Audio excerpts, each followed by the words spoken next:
I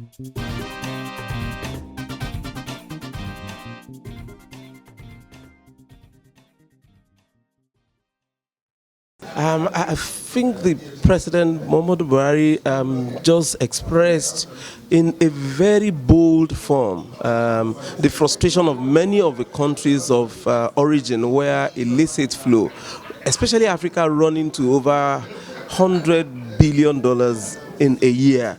And this has been year in, year out.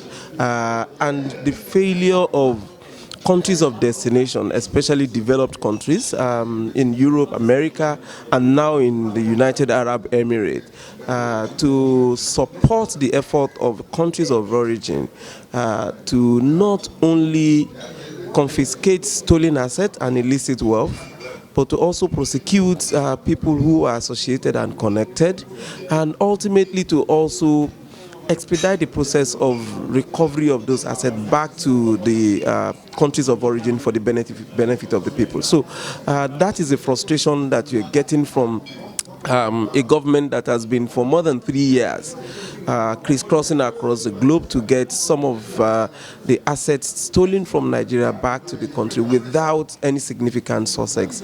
And not only even for Nigeria, but many of the countries of victims of illicit financial flow, asset money laundering, and asset stripping.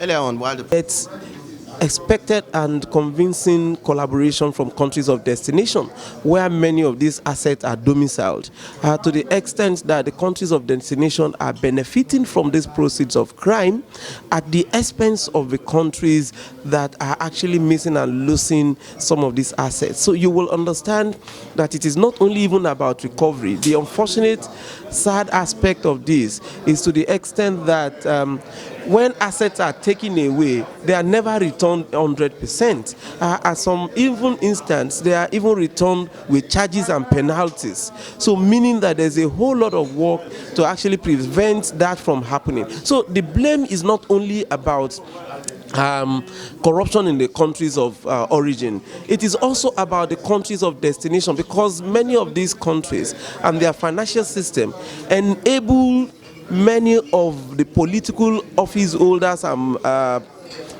politically exposed persons to steal money from their countries and keep in their own financial system, to the whole, outside the whole network of the eagle eyes of the law enforcement agencies at the international level and also in those local countries. So bringing an international anti-corruption court would build a kind of multilateral agency that is no respecter of either the countries of origin or countries of destination, and where the countries of destination are failing to act, such a mechanism can actually take up the responsibility, and where the institutions are weak in the countries of origin, such multilateral agency can also take up the responsibility of challenging the process and ensuring justice for the victims of illicit financial flow and stolen assets. Finally, what should be done at this point in time by countries like Nigeria to strengthen the regulatory framework for combating illicit financial flows? We have enough and more than sufficient agencies, law enforcement agencies, to deal with these issues. The political interference is being a major bane of the performance of many of these agencies. Another thing is the level of resources in terms of financial support for them to deliver on their mandate. So insufficient financial support from the political leadership has always been a challenge. The proliferation of also the judicial and administration of criminal system by people who are well-to-do, who have the financial muscle to actually frustrate or even delay the administration of criminal justice is always also a major challenge. So the law enforcement agencies must be encouraged.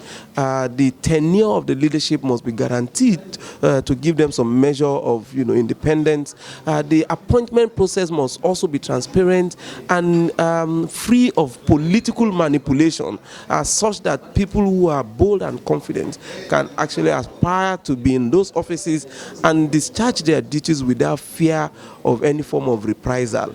And It's also very possible and necessary that the media and the civil society must complement the efforts of the anti-corruption agencies and ensure that we have delivery and successes of their operations.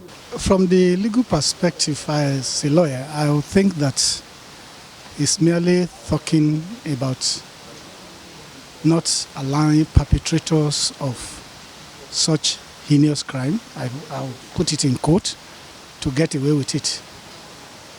And the stringent measures include strengthening of our domestic laws, strengthening of the domestic institutions like the court to be able to cope.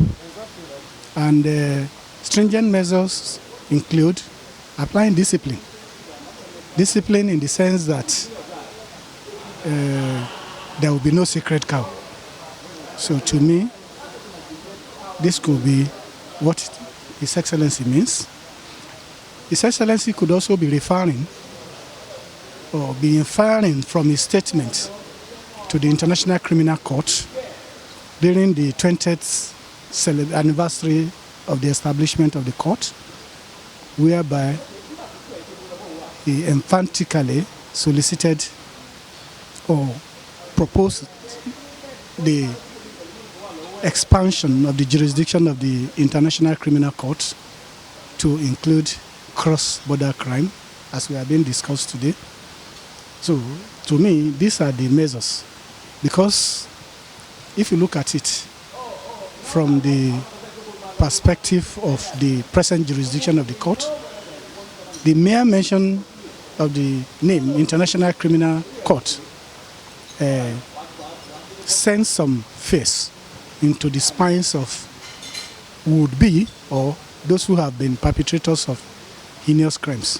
So it serves as a kind of deterrent to people to know that when you commit this crime, there is no more hiding place. So His Excellency, no doubt, is referring to this. Charity, they say, begins at home. And because the issue of corruption has transcended our boundaries, it has become international crime. Having an anti-corruption court in Africa, I think, is one of the best ways to go, because if we have anti-corruption courts and there's a corruption case committed which transcended the boundaries of Nigeria, it has become a crime with different elements.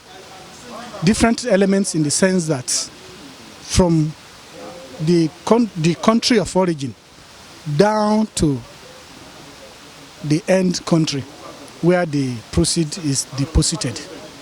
Each of these countries has jurisdiction to try the crimes. It therefore means that if there is no anti-corruption court that will have a kind of universal jurisdiction, it becomes a problem. And I think we are experiencing the same thing with the United Kingdom right now.